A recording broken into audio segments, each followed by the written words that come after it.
Alam mo, nasa tugatog na ng finals yung conference, no? Nasa tuktok na, no? Naaamoy na ba nila? Siyempre naaamoy na yan. Pero siyempre, it's not over till it's over, di ba? Pero siyempre, habang papunta na dyan, tumataas ang pressure, okay? Tumataas yung mga tumataas yung mental toughness. At nandyan at then lumalabas na lahat ng pwedeng mo ilabas, aside from yung game plan, yung pagiging street smart mo, makadagdag yan. Kasi yan, final set. At yan, may certain level sila na ginagawa na halos pinapayagan na ni PBA. Kasi yan gusto namin pakita sa fans na, sige, maglalaro yung mga yan. Yung mga konting mga ganyan, hindi na pinapansin. Pero pare, yung mga trash talk na nakikita ko, ano kagad yun mga technical Pantusok na. Pantusok na, dami dyan sa larong yan. Pero siyempre, hindi na pinapansin ni PBA yan.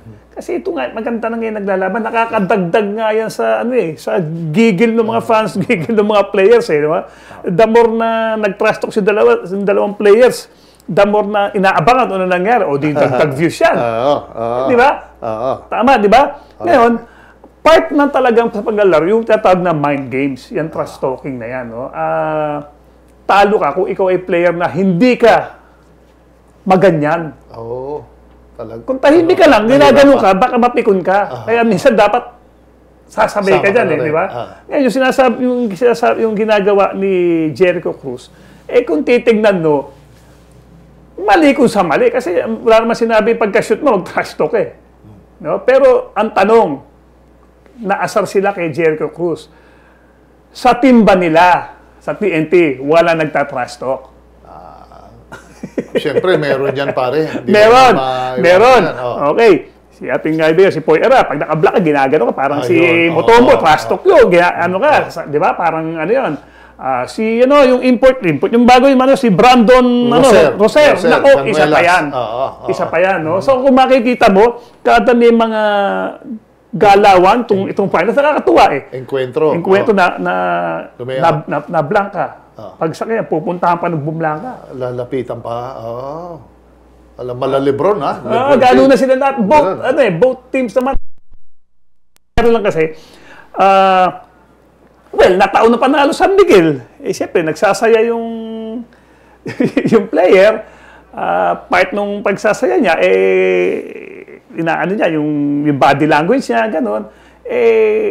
Kasama sa finals yan. Hindi na dapat inaangalan yung ganyan. Okay? Not unless talagang may ginawang may sinabing below the belt. Di ba?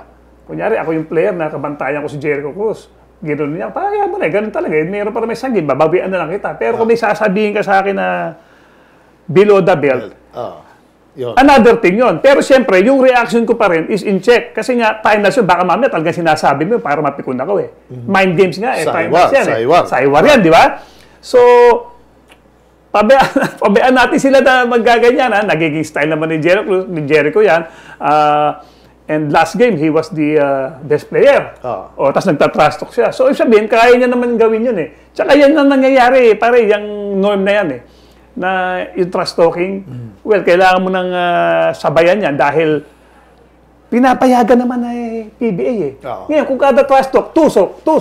Ayun, mag-iiba yan.